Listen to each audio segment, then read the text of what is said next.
ದೇವರ ಸನ್ನಿಧಿಗೆ ಹೋದಾಗ ಆರತಿ ನಡೆಯುವಂಥ ಸಂದರ್ಭದಲ್ಲಿ ಕಣ್ಣು ಮುಚ್ಕೊಬಾರ್ದು. ಭಾಳಷ್ಟು ಜನ ಕಣ್ಣು ಮುಚ್ಕೊಂತೀರ. ನೋಡಿ, ಮಂಗಳಾರತಿ ನಡೀತಾ ಇದೆ. ಯಾವುದೇ ದೇವರ ಸನ್ನಿಧಿಗೆ ಹೋದಾಗ ದೇವರಲ್ಲಿ, ಅಮ್ಮನವರಲ್ಲಾಗಲಿ, ನನಗೆ ಐಶ್ವರ್ಯ ಕೊಡು, ನನ್ನ ಮಗ ಪಾಸ್ ಆಗಲಿ, ನನಗೆ ಮನೆ ಕಟ್ಟೋದಕ್ಕೆ ಅವಕಾಶ ಕೊಡು ಅಂತ ಯಾರೂ ಕೇಳ್ಕೊಬಾರ್ದು.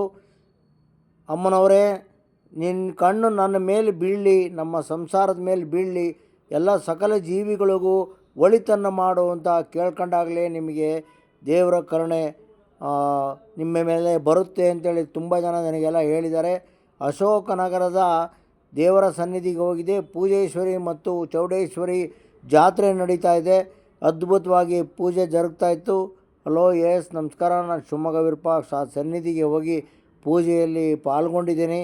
ಆಮೇಲೆ ವಿವಿಧ ಅಲಂಕಾರಗಳನ್ನು ಚೌಡೇಶ್ವರಿಗೆ ಪ್ರತಿದಿನ ನೆರವೇರಿಸ್ತಾರೆ. ಅದ್ಭುತವಾದಂಥ ಒಂದು ಸನ್ನಿಧಿ.